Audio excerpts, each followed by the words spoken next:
우리 오늘 35강입니다. 36강까지 하면 끝나요, 아가서가.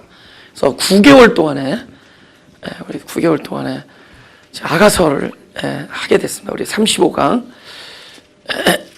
다 같이 읽어볼까요? 시작. 우리에게 있는 작은 노인은 아직도 유방이 없구나. 그가 청혼함을 받는 날에는 우리가 그를 위하여 무엇을 알고, 그가 성벽일진데 우리 음망대를 그에 세울 것이요 그 문일진데 우리는 백향목 판자로 두리라.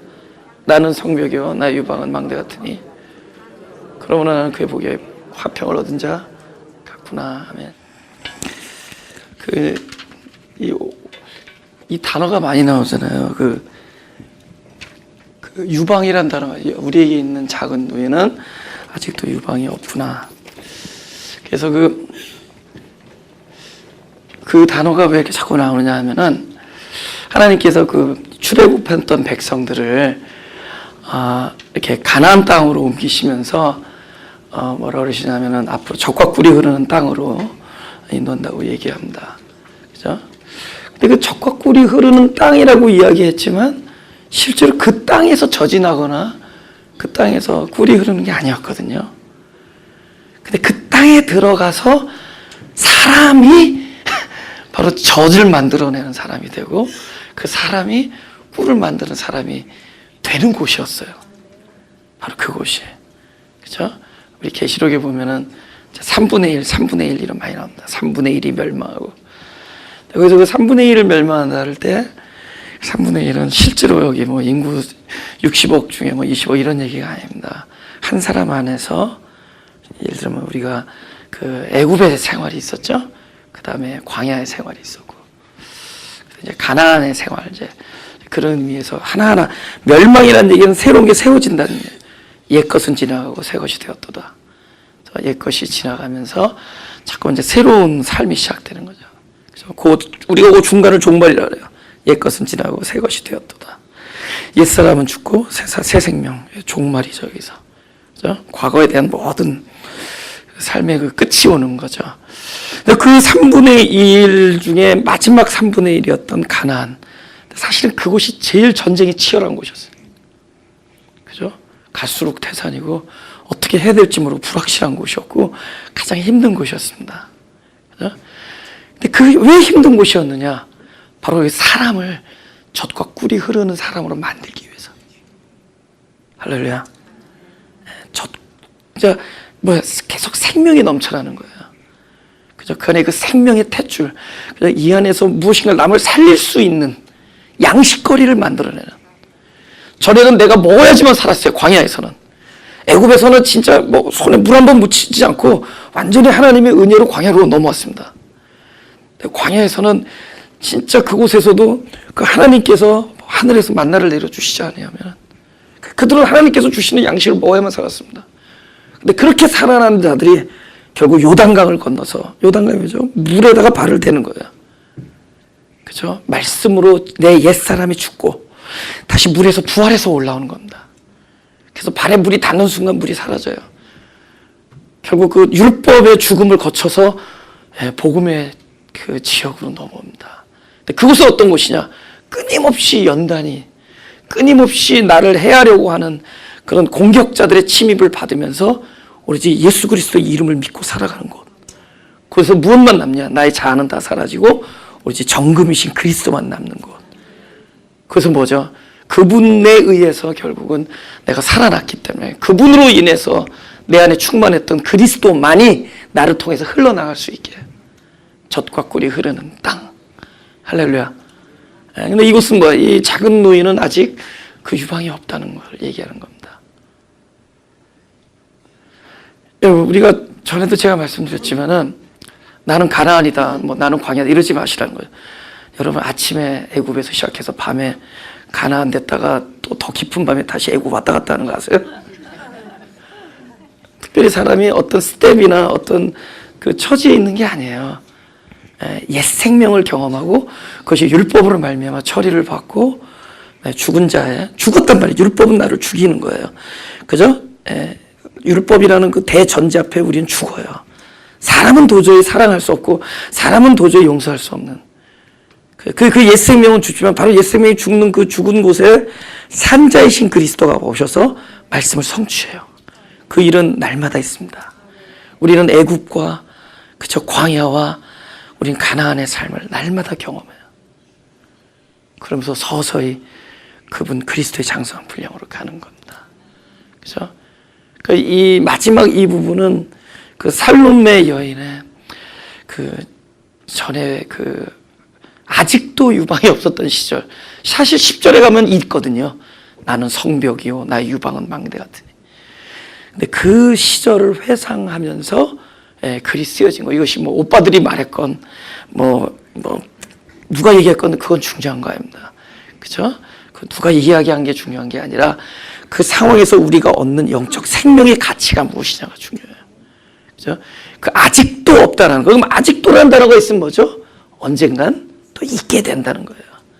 그래서 아직도 없다라는 얘기는 있게 된다는 거예요. 우리가 비록 젖을 만들어낼 수는 없지만 언젠가는 하나님께서 우리 삶에 깊게 개입해서 우리를 젖을 만드는 사람, 나 때문에도 살아나는 사람이 생긴다. 내가 그를 먹고 그를 양식으로 먹고 마셔서 내가 살아나서 나를 통해서도 사람들이 살아나는 사람들이 생긴다. 근데 그것은 내 안에 있는 그분 때문에, 내 안에 있는 그분 때문에, 할렐루야. 내 안에 있는 나를 살려준 그분 때문에 그게 있다는 겁니다. 그죠? 요한복음 4장 13절 18절 보겠습니다. 예수께서 대답하여 가라사대 이 물을 먹는 자마다 다시 목마르느니와 내가 주는 물을 먹는 자는 영원히 목마르지 아니하리니 나의 주는 물은 그 속에서 영생하도록 솟아나는 근데 물샘이 더 정확해요. 파운틴 워러가 아니라 워러 파운틴이에요. 그래서 이제 물샘이 되리라. 결국은 주님께서 자기 자신을 물샘으로 주시겠다 그럽니다. 자기 자신을, 그죠? 자기 자신을. 그러니까 주님께서 말씀하시면 그 말씀은 언약이 되죠. 언약으로 출발해서 언약이 내 안에 머무르게 되는 순간에 그 언약은 끊임없이 영생하도록 솟아나는 샘이 됩니다. 그죠? 그래서 절대로 없어지지 않아요. 우리 이 안에 거하게 됩니다. 근데 그 주님께서 하신 그 말씀, 그 말씀이 내 안에서 샘이 되는데 그 말씀이 바로 자기 자신이에요. 주님은 자기 자신을 주시겠다고 해요. 그런 방식으로 우리를 젖과 꿀이 되는 물을 만들어내는 사람으로 만들어내요. 그렇죠? 우리 본문 잠깐 볼까요? 본문. 우리에게 있는 작은 누이는 아직도 유방이 없구나. 그가 정원함을 받는 날에는 다 같이 시작. 우리가 그를 위하여 무엇을 하고. 이게 중요한 얘기예요. 이거 아주 중요해요. 왜냐하면 전 앞으로 제가 앞으로 얼마나 설교할지 모르죠, 그죠? 지금까지 15년을 설교했는데 일단 여기 그 교회를 개척한 지가 15년 됐으니까 얼마나 많이 설교했어요. 근데 그 설교의 모든 내용의 공통점이 15년 동안의 공통점이 바로 얘기를 하려는 거예요. 아주 중요한 어떤 그 분기점이 있습니다. 그게 뭐냐? 이 전 상황은 뭐냐? 전 상황은 내가 어떻게 사느냐의 문제예요. 많은 사람이 여기에 머무르고 있어요. Just tell me how to live. 어떻게 사느냐. 그죠? Tell me how to please God. 하나님 어떻게 기쁘게 하느냐. 내가 what kind of attitude를 가져야지, 어떤 자세를 가져야지 하나님 기뻐하시냐. 이렇게 많은 사람들이 여기에 머무르고 있다는 거죠. Tell me how. how를 알려드리는 방법론. 어떻게 해야 정결한 삶을 사느냐. 어떻게 해야 거룩한 삶을 사느냐. 근데 이게 참 좋은 얘기잖아요. 그죠? 듣긴 맞는 얘기고. 근데 맞는 얘기인데 또 큰 관점에 우선 맞지 않는 얘기일 수 있어요. 왜냐면 tell me how 그런 거예요. 앞으로 그 삶을 누가 살겠다는 거예요? 내가 살겠다는 거예요. 내가 그렇게 살겠다는 거예요. 내가 거룩하게 살겠다는 거예요. 근데 이런 이야기는 뭐냐면 누군가 이야기해주면 how를 이해해주면 거룩한 삶을 살 수 있다는 착각을 하게 되는 거죠. 저나 여러분은 뭐예요? 거룩한 삶 앞에 무슨 자다? 할렐루야. 우린 죽은 자들이에요. 거룩한 삶을 살 수 있는 분은 그리스도 예수 한 분입니다. 산자이신 그분 한 분이세요. 근데 아직도 우리는 그 착각에서 벗어나지 못하겠어요. 네. 그래서 계속 이 분기점이 넘어가야 돼요. 무엇으로 넘어가죠? 십자가에서 예수와 함께 죽음으로 넘어가. 이게 십자가의 경계예요. 그죠? 그것은 그분만이 죽은 게 아니라 그분은 자기 생명을 주기 위해서 주시고 우리는 그 산자의 생명을 받기 위해서 옛사람이 죽는 곳이에요. 할렐루야? 우리는 죽는 거예요. 우리는 죽은 자로서 그리스도를 만나는 겁니다. 그 죽은 자가 하우가 어디 있어요? 죽은 자가 뭘 할 수 있겠어요? 그때부터 누구의 영역이냐? 더 이상 내가 사는 것이 아니요 그리스도가 사시는 거죠. 할렐루야? 이제 그분의 일이 됩니다. 이제부터 주의 일이 돼요. 내 인생의 모든 지점이 내가 할 일이 아니라 그분이 하시는 일이 돼요. 그래서 거기서 사랑도 하고 용서도 하고 거룩도 나오고 정결함도 나오고 그래서 인내도 나오고 온유가 나오는 거예요. 그죠? 그러니까 뭘로 넘어가야 되는 거죠?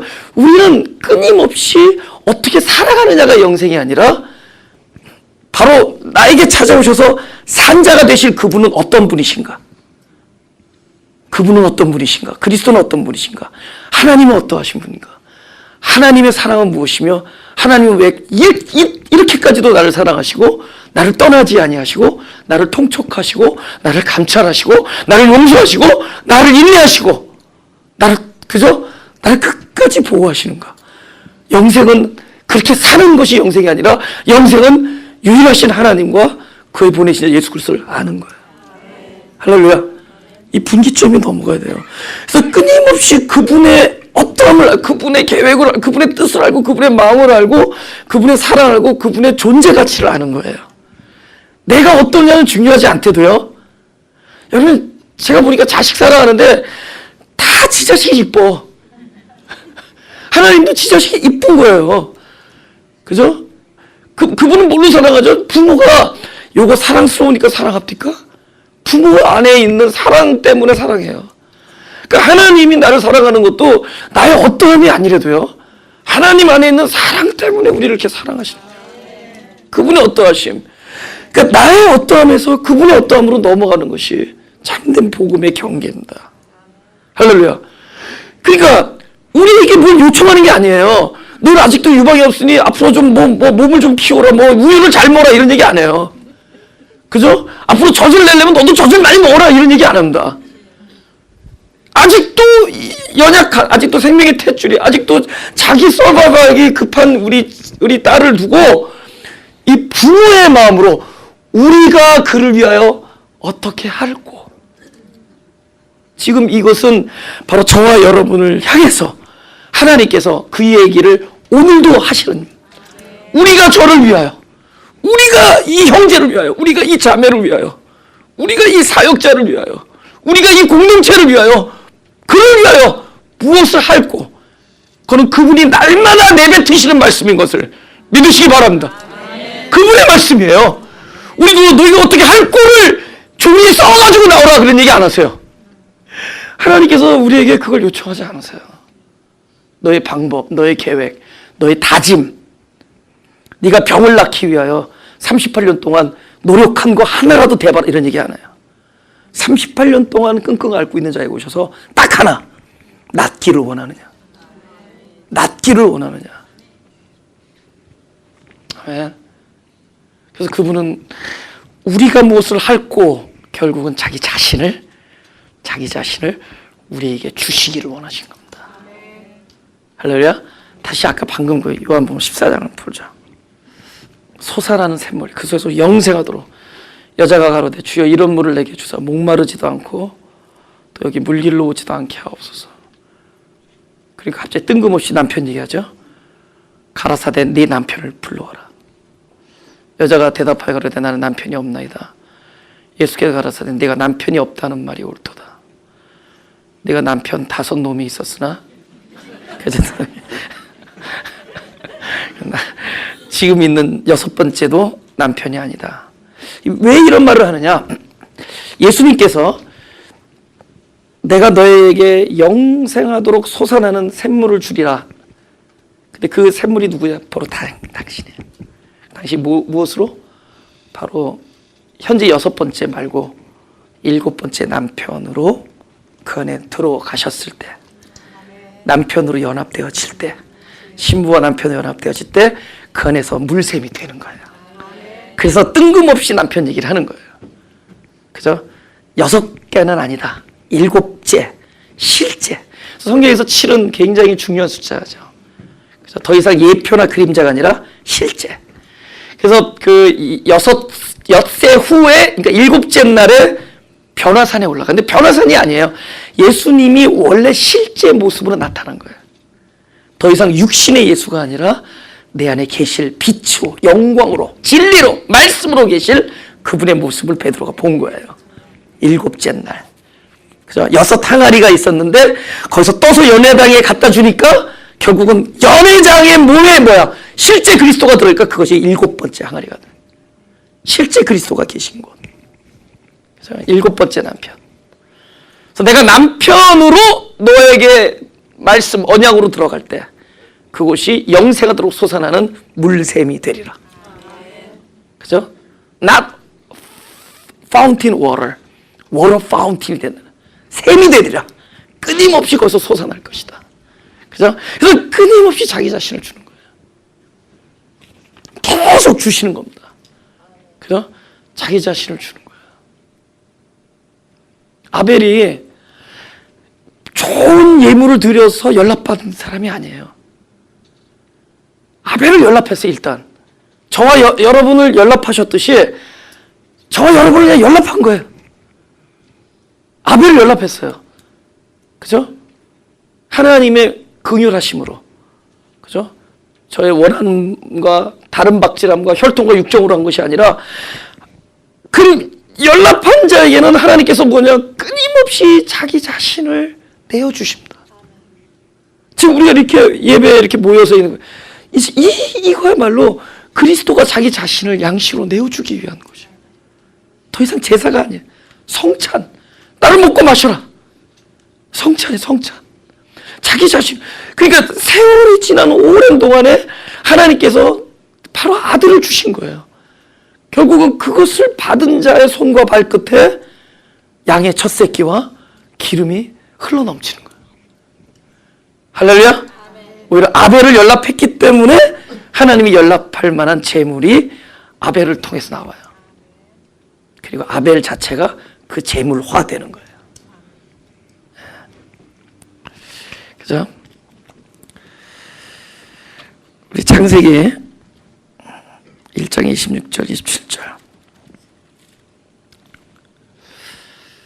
하나님이 가라사대 우리의 형상을 따라 우리의 모양대로. 이게 중요하죠. 형상을 따라 모양대로. 그러니까 순서가 있는 거예요. 형상으로 먼저 창조하고 모양으로 완성해요. 그래서 구약 창세기에는 이 단어가 분명하게 다릅니다. 이 바라라는 단어와 아사라는 단어가 달라요. 창조하다, 완성하다, 조성하다, 만들다, 세우다, 짓다. 그래서 예수님이 이 땅에 오셔서 하나님 아버지께서 지금까지 일하신다. 그러니 나도 일한다. 그 일하심은 뭐죠? 창조하셨던 하나님이 창조한 피조물을 드디어 뭘로 만드는 거죠?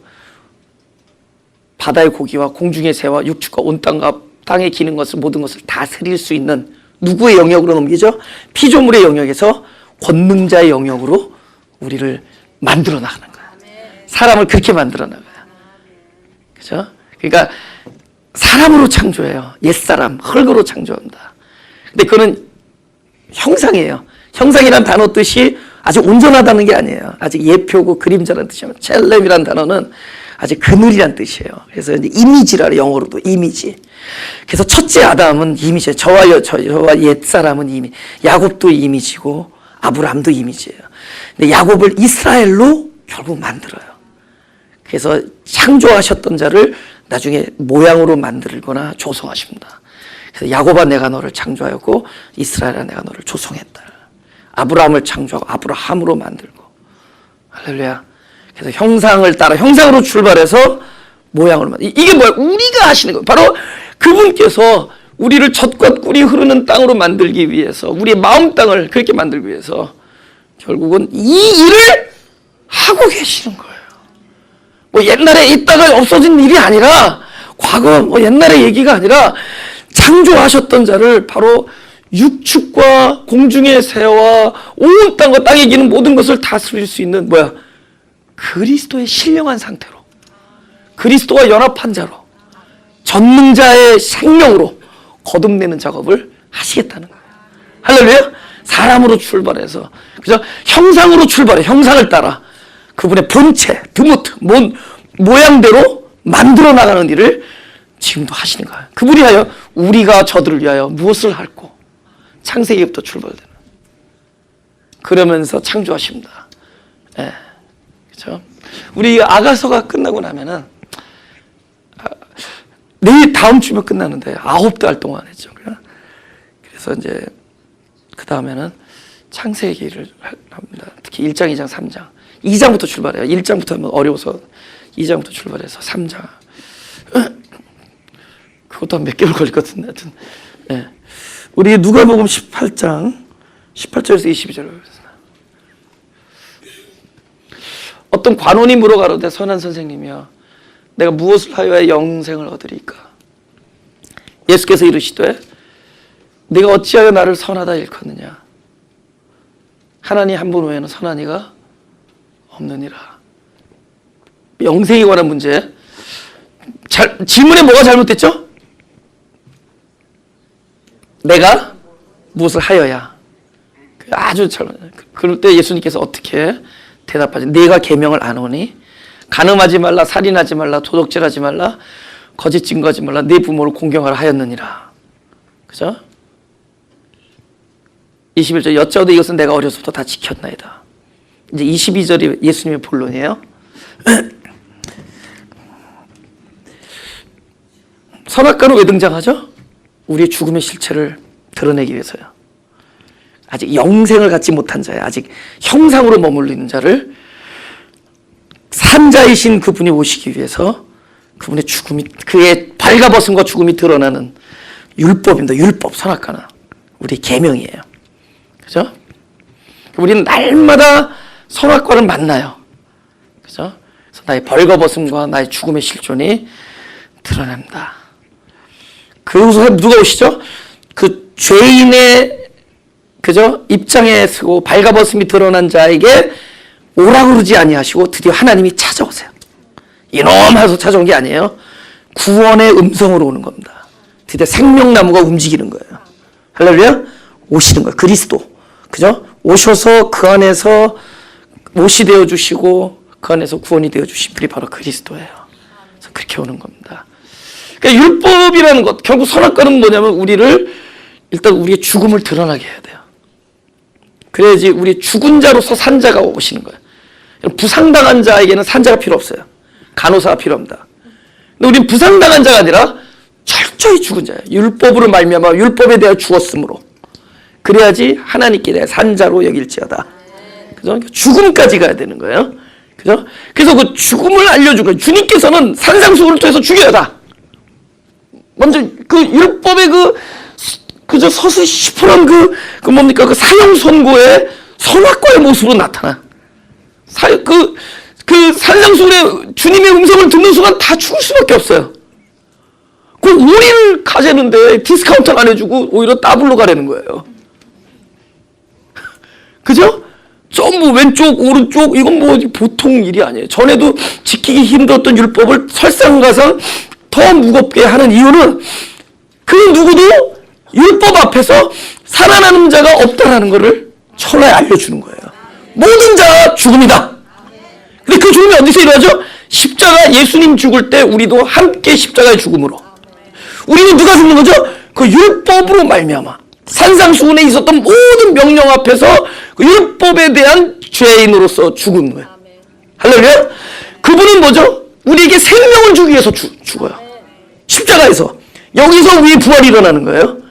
그러니까 모든 자는 다 그러니까 율법은 왜 등장하느냐? 일단 죽이는 거예요.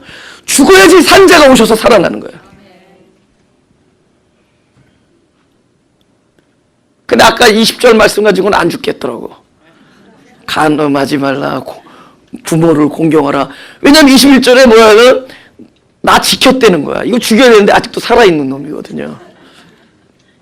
그래서 죽이는 율법 하나를 딱 가져 나온 게 22절입니다. 예수께서 이 말을 들으시기 이르시되 내가 오히려 한 가지 부족한 것이 있으니 네가 있는 것을 다 팔아 가난한 자에게 나눠주라.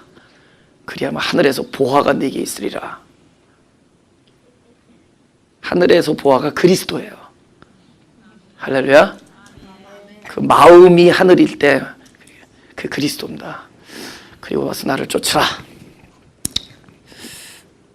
이 사람이 재물을 다 버리고 가난한 자를 나눠줄 수 있다면 그것은 자기가 한 것이 아니요, 그 안에서 그리스도가 한 거죠. 그 안에서 그리스도가. 그죠? 그게 하늘의 보화예요. 근데 이 말에 대해서 이 사람은 결국 죽음을 경험하죠. 근심하고 돌아가니라. 누구만 할 수 있어요? 그리스도만 할 수 있는 거예요. 우리가 저를 위해 어떻게 할고, 그죠? 거룩한 삶은 그분의 삶이고 지혜의 삶은 그분의 삶입니다. 할렐루야. 그분만이 할 수 있어요. 저도 이거는 할 수 있어요. 22절은 가진 게 없으니까. 근데 딴 데서 죽죠. 저는 또 딴 데서 죽을 거 한두 가지 다 있으신 분. 아멘. 근데 하나님이 그 인포메이션을 정확히 갖고 있기 때문에 주님이 정확하게 내게 한 가지 부족한 것이 있다 그러면 뭐 재물이 아닌 거는 또 다른 걸로입니다. 다른 게 있습니다. 진짜요. 다른 건 다 뭐 초월할 수 있는데 그거 가까서는 딱 죽을 수밖에 없는 거예요. 많은 분들, 자녀, 우리 외딸, 외동아들, 그죠? 있어요. 그죠? 나이 드신 어른들, 명예, 인격, 관계 많아요. 특히 여자분들 미모 막 죽어버리는.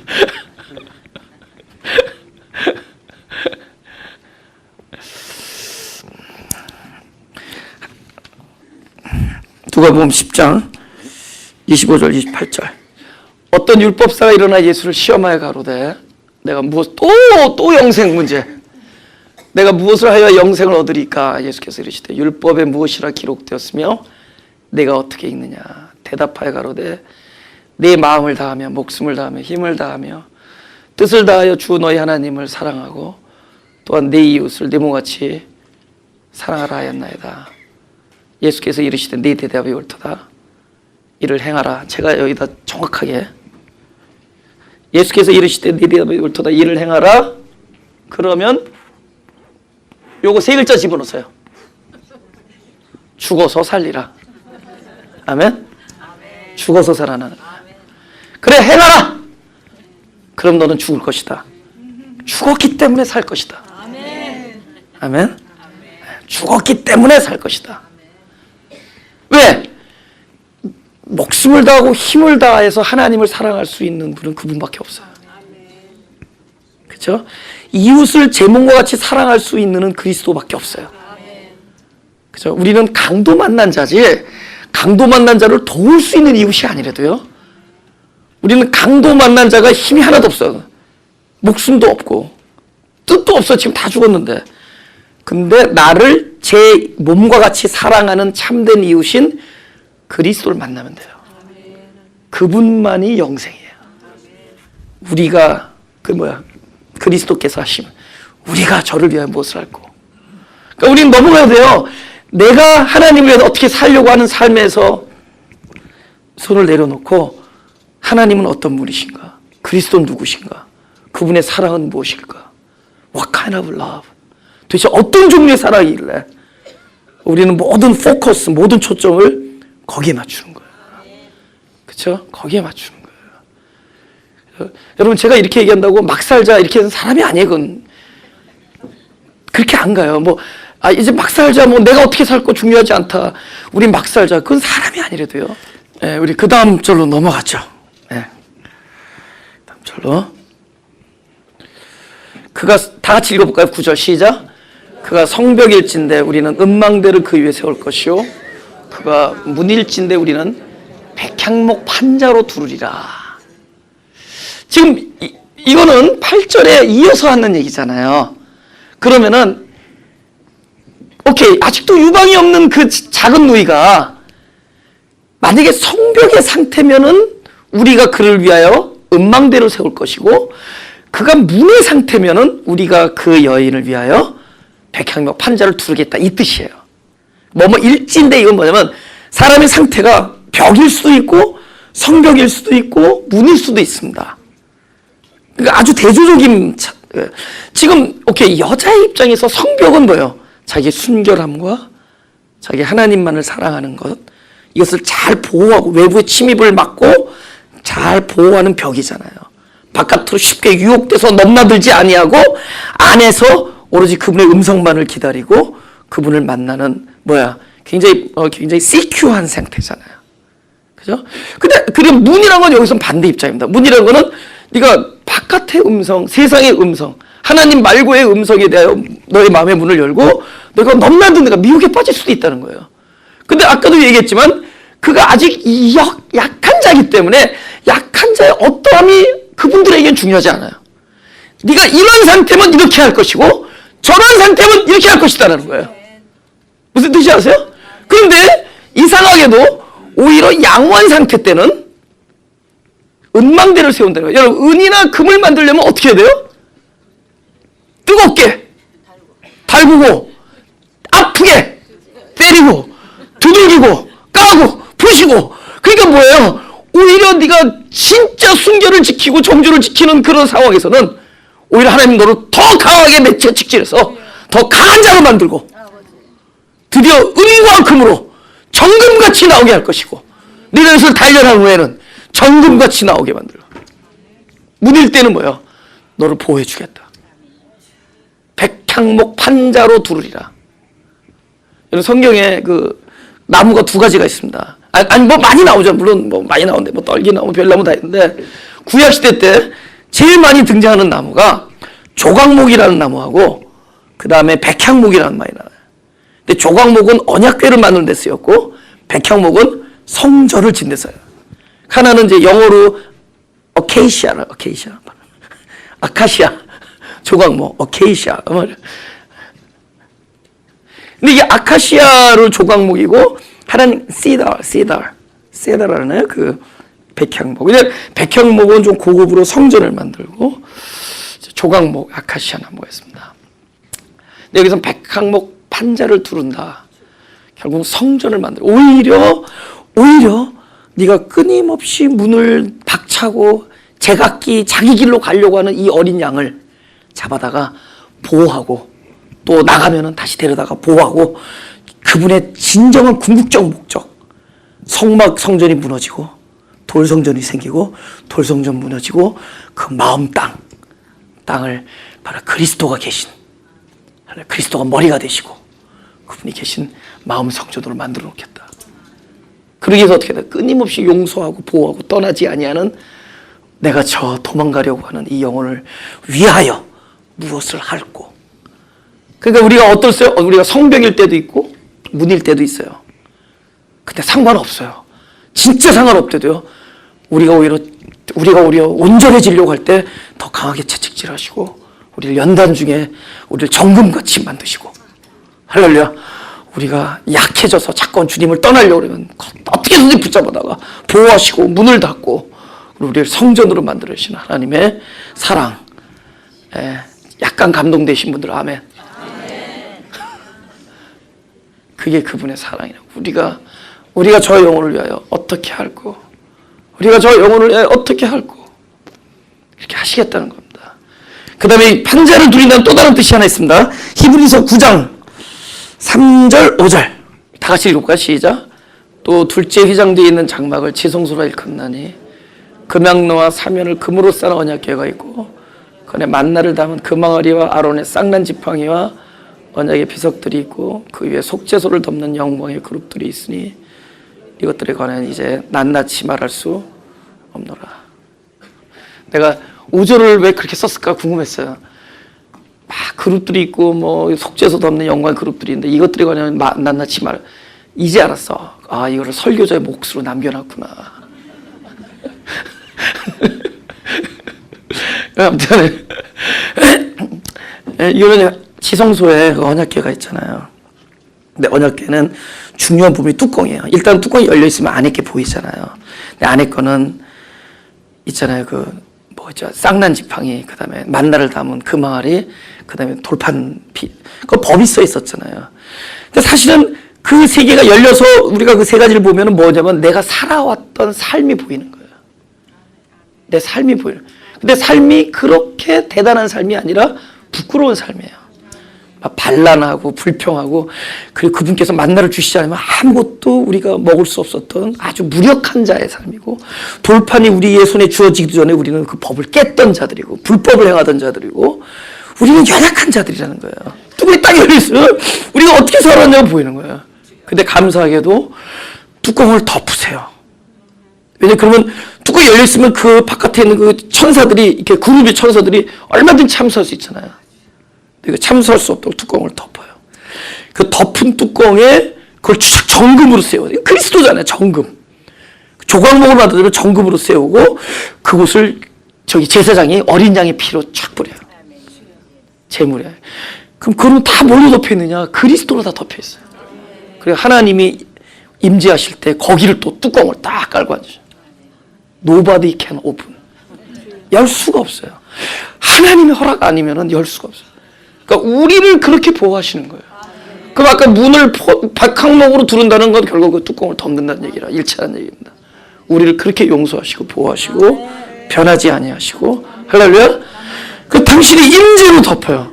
근데 성경의 계시록에 보면은 그 아포칼립시스라는 단어가 나옵니다. 그게 계시란 뜻이에요. 그래서 그 예수 그리스도의 계시라, 아포칼립시스. 제가 6글자인데 안 외워도 돼요. 왜냐하면 anyway 3글자 이상을 못 외울 걸 제가 알고 있으니까. 그게 뭐 아폴로인가 뭐 이러면서. 근데 이제 이 계시라는 단어는 뭐냐? 아까 말하는 이 반대예요. 뚜껑을 열다예요. 그럼 뚜껑을 열면 뭐 우리의 잘못이 보입니까? 그렇지 않죠. 그분께서는 우리의 잘못을 그냥 덮어두시는 것이 아니라 그리스도의 보혈로 덮고 나서 그 안에 친히 오셔서 우리에게 새 생명을 불어넣어 주세요. 그러면 그 뚜껑 열면 뭐뭐 보이죠? 이 죄인인 나에게 하나님께서 베푸신 사역만 보여요. 그 계시라는 것은 하나님이 나에게 행하신 일이 보여지는 거예요. 할렐루야. 그러면서 뚜껑을. 그러니까 그분은 네가 문이라면은 나는 어떻게 해서든지 너를 보호해서 궁극적으로 너를 성전으로 만들 것이고 용서하시고 뚜껑을 덮어서라도 너를 용서하시겠다. 그죠? 우리 마지막 절을 보자. 10절. 그래서 우리 다 같이 시작.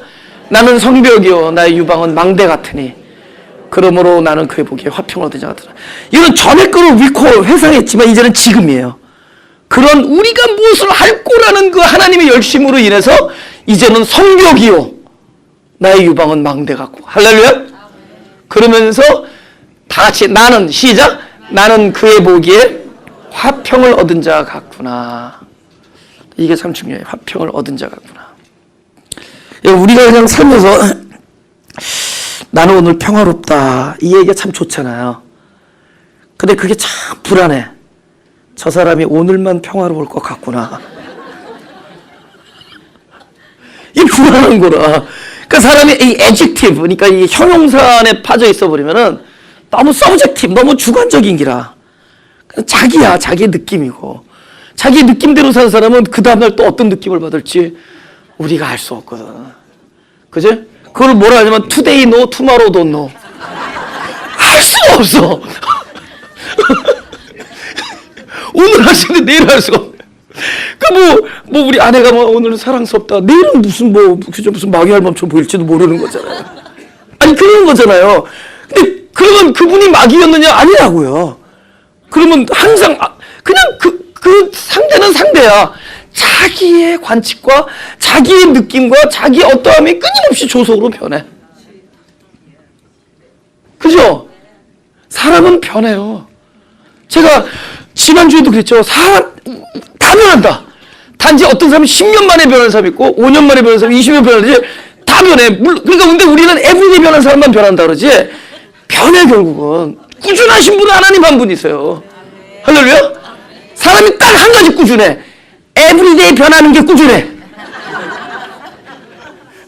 에브리데이만 하는 게 꾸준해. 사람은 편해요. 근데 그분만 우리가 서브젝트에 우리가 너무 이게 주관적인 나의 관측, 나의 느낌 이건 중요하지 않아요. 오늘은 샬롬이다. 너 내일은 모르는 거예요. 그러니까 하나님은 그런 방식으로 우리에게 기쁨을 주지 않는다는 거예요. 어떤 방식으로 주느냐? 나의 기분을 화평하게 만드는 게 아니라, 왜냐면 그 기분이라는 그릇을 우리 하나님도 신뢰 못해. 화평을 줘요. 그게 그리스도. 그리스도를 주면 화평해져요. 할렐루야. 그리스도를 받으면 안식이고, 우리는 그리스도를 받은 자로 사는 거예요. 그죠? 누가 지혜로우냐? 그리스도가 그 안에 있으면 지혜예요. 그죠? 그리스도가 그 안에 있으면 지혜예요. 참, 이게 결국은 형용사에서 명사로, 존재로, 우리의 어떠함과 느낌과 디스크립션에서 존재로 넘어가야 돼. 그래서 존재를 얻는 일이 돼. 할렐루야? 왜 옛날에 안식일에 일을 못하게 하는 줄 아세요? 안식일에? 안식을 네가 바깥에 들에나 바깥에 나가서 땀을 흘려서 얻을 수 있는 게 아니니까. 안식은 그리스도, 안식의 주인이신 그리스도를 얻을 때 안식이다. 그럼 뭐예요? 기다리는 거예요. 안식이 올 때까지 기다리는 거예요. 할렐루야. 우리 끊임없이 안식인 그리스도를 얻을 때까지 기다린 거예요. 그죠? 그분을 얻었어요. 안식을 얻고, 그래서 나의 모든 날이 주일이 되고 나의 삶이 11조가 되는 거예요. 11조의 주인이신 그리스도를 얻은 다부터 나의 모든 삶이 11조가 되는 거예요. 할렐루야. 뭐 이거 10분의 1 따져서 10분의 1 아들 아끼지 하신 하나님이 10분의 1 뭐 0.009 이런 거 따지겠냐고요. 조를 따지신 게 아니라 11조이신 그리스도를 주셨어요. 할렐루야. 그래서 조장모님 말씀대로 헌금하실 때 계산하지 말고 다 내놓으라는 거예요.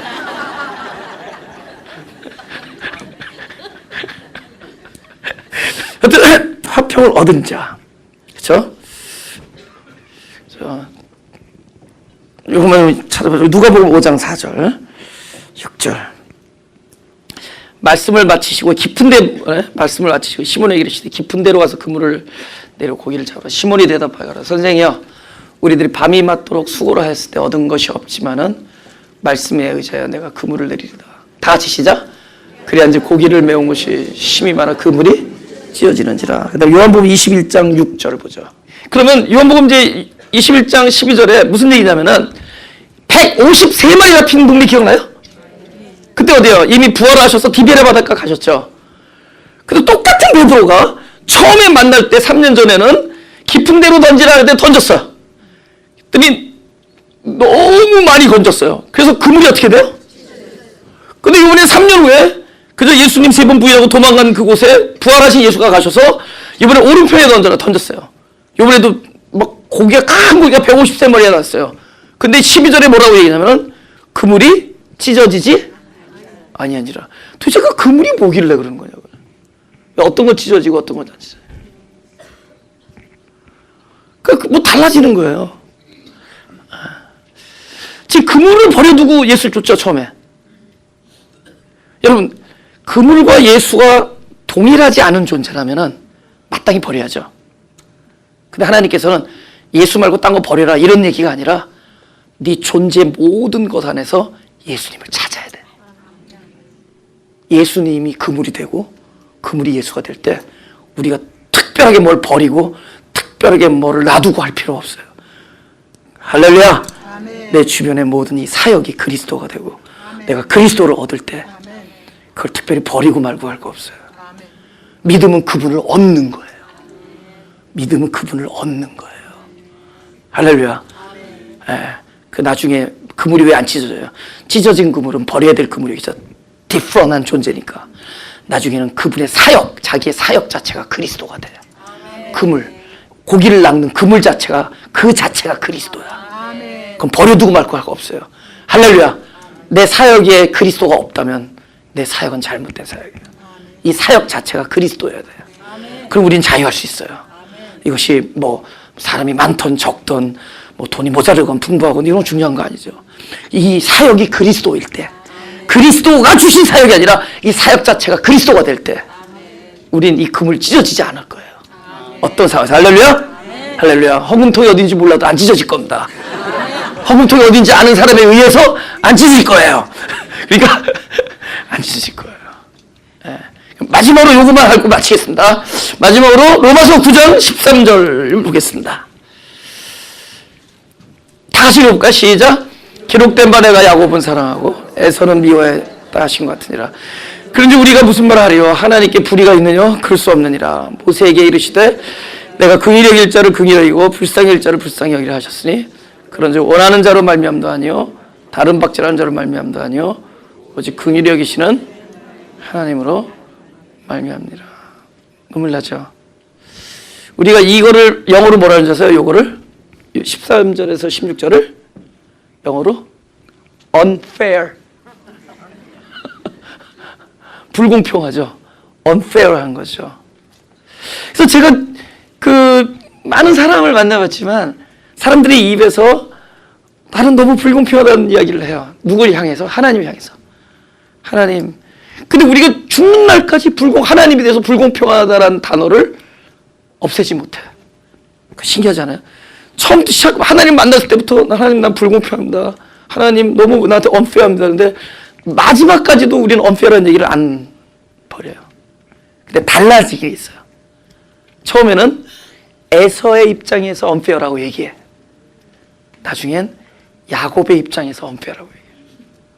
하나님이 어찌하여 나를 이렇게 사랑하시고 어떻게 이렇게 unfair하게 나를 보호하시고 이렇게 나의 일어서고 서심을 통촉하시며 나를 감찰하시고 나를 용서하시고 나를 헤아리시나이까. 그쵸? 그 시편에도 써있죠. 나를 이렇게 감찰하며 시편 140편 이렇게 나를 감찰하시고 나를 아시고 나의 일어섬을 아시고 멀리서도 나의 생각을 통촉하시고 나의 길과 눕는 걸 감찰하시고 나의 모든 행위를 익히 하시고. 그죠? 너무 unfair하지 않습니까? 하나님 왜 나를 이렇게 사랑하십니까? 옛날에는 뭐예요? 하나님 야곱의 에서 입장에서 하나님 왜 우리한테는 이런 일이 우리 집에는 이런 일이 나가지고. 그죠? 옛날에 교회 안 다닐 때 편한데 어째요? 갈 데가 교회밖에 없어서 갔습니다. 너무 unfair합니다. 그것도 뭐 제대로 뭐 이상하게 교회인지 아닌지 모르겠는 M교회를 나를 보내주셔서. 근데 그 unfair가 뭘로 바뀌느냐? 하나님 이렇게 불공평하게 나를 사랑하시고 나를 감찰하시고 나를 보호하시고 나를 용서하시고 끝까지 책임져 주시고 끝까지 인도해 주시고 끝까지 사랑해 주시는 가슴에 손을 대시고.